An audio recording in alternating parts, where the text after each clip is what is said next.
Urbaningrum yang menjadi terpidana kasus korupsi proyek Hambalang dari 14 tahun penjara menjadi 8 tahun penjara di tingkat kasasi. Meski memotong masa hukuman Anas, Majelis Hakim tetap menjatuhkan hukuman tambahan berupa pencabutan hak untuk dipilih dalam jabatan publik selama 5 tahun, terhitung setelah Anas menyelesaikan pidana pokok.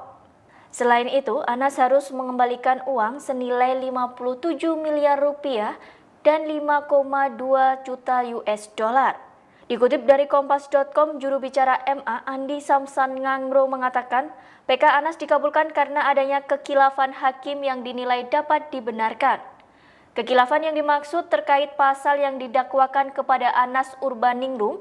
Majelis Hakim PK berpendapat masalah yang tepat dikenakan kepada Anas adalah pasal 11 UU Tipikor, bukan pasal 12A UU Tipikor. Menanggapi putusan PK tersebut, Wakil Ketua KPK Nawawi Pomolango menilai KPK telah melaksanakan tugas dan pekerjaannya. Menurutnya terkait masalah pengurangan hukuman dari MA dalam kasus perkara korupsi terpidana Anas Urbaningrum itu, biarlah publik atau masyarakat yang menilai sendiri. Putusan PK Anas tersebut memperpanjang daftar terpidana korupsi yang mendapat potongan hukuman setelah PK yang mereka ajukan dikabulkan oleh Mahkamah Agung. KPK sebelumnya mencatat setidaknya ada 20 terpidana kasus korupsi yang hukumannya disunat oleh MA. Iya, menurut kita sistem peradilan di Indonesia itu kan sudah mulai berjenjang dan terakhir di tingkat peninjauan kembali. Dan tentunya kita lihat bahwa majelis yang sudah ditunjuk di Mahkamah Agung untuk menangani ini kan sudah melakukan persidangan dan menelaah kembali bukti-bukti yang ada. Nah, saya tidak mau mengintervensi dengan statement saya, tapi marilah kita sama-sama hormati keputusan hukum memang yang sudah dibuat dan bersifat final dan mengikat. Saya pikir begini ya, kalau kita lihat peninjauan kembali itu kan banyak dilakukan oleh terpidana korupsi. Nah, ada yang dikabulkan, banyak yang tidak dikabulkan, saya pikir juga begitu. Jadi ini tergantung pada penilaian hakim yang kemudian menyidangkan dan memeriksa berkas perkara. Nah, jadi kalau mau ya imbang, itu banyak juga yang tidak dikabulkan. Jadi inilah sistem hukum yang ada dan marilah kita sama-sama hormati. Selamat pagi sahabat-sahabatku yang ada di seluruh Indonesia. Kembali kita bertemu di channel Tim Mandru TV. Tadi kita sudah saksikan bagaimana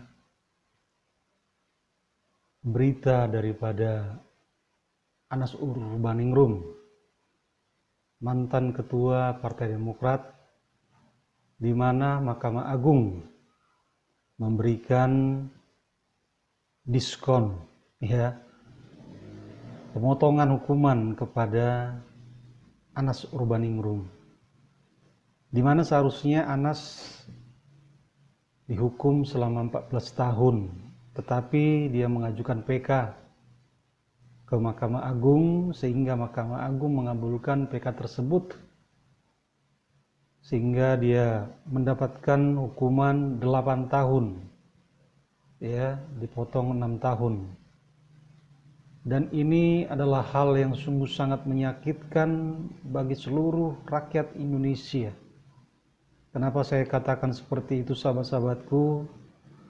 Karena ketidakadilan terjadi. Uang negara, uang rakyat dimakan, disalahgunakan untuk kepentingan pribadi. Begitu banyak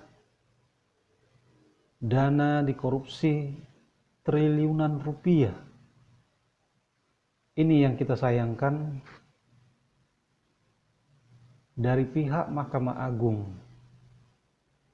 Seharusnya pihak penegak hukum memberikan hukuman itu lebih keras lagi, lebih tegas lagi. Supaya apa?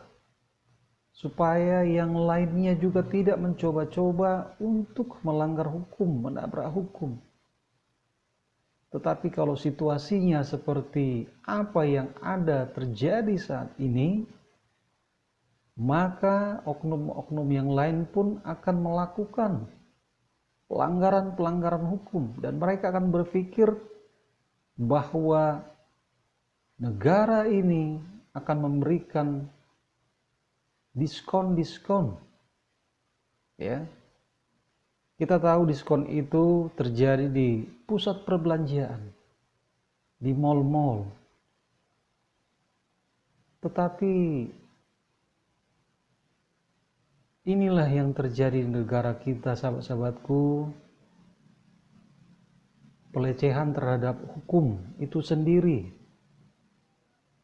Kita tahu bahwasanya di negara kita ini hukum itu sebagai panglima, ya, untuk menegakkan keadilan dan kebenaran untuk kemajuan bangsa dan negara ini. Tapi kalau situasinya seperti saat ini yang terjadi, maka cepat atau lambat negara ini akan ambruk, negara ini akan hancur akibat diskon-diskon hukuman kepada koruptor-koruptor. Ya. Dan bukan itu saja, kepada pelanggar hukum yang lain pun, narkoba. Ya. Jadi saya bingung kepada pihak penegak hukum. Seharusnya mereka bertindak dengan tegas, memberikan efek jerah agar kasus-kasus seperti yang merugikan rakyat triliunan rupiah tidak terulang kembali, tidak terjadi lagi. Ya.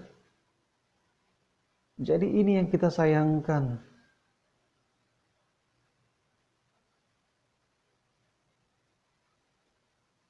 Kita berharap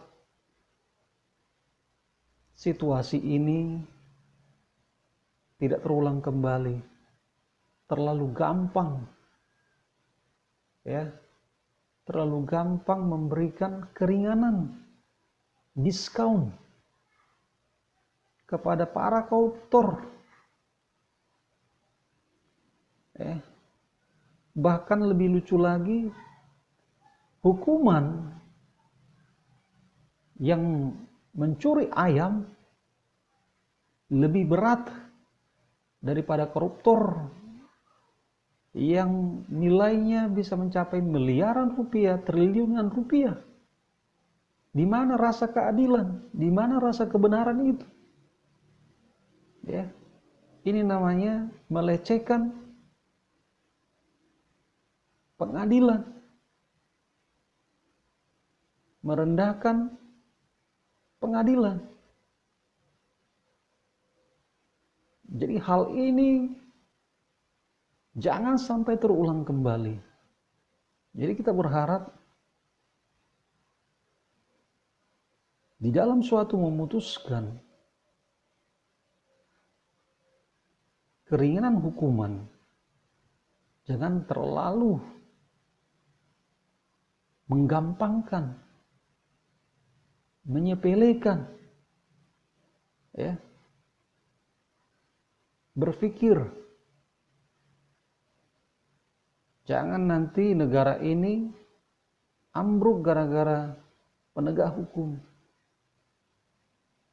hancur negara ini, ya. Jadi kita berharap kepada pihak penegak hukum, pihak pengadilan, tegakkan kebenaran dan keadilan itu demi kemajuan bangsa dan negara ini.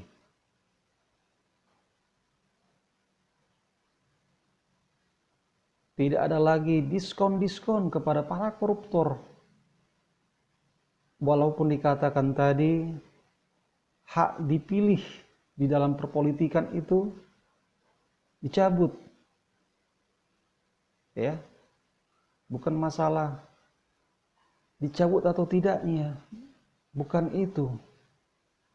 Ya, tapi rasa keadilan. Triliunan rupiah, coba.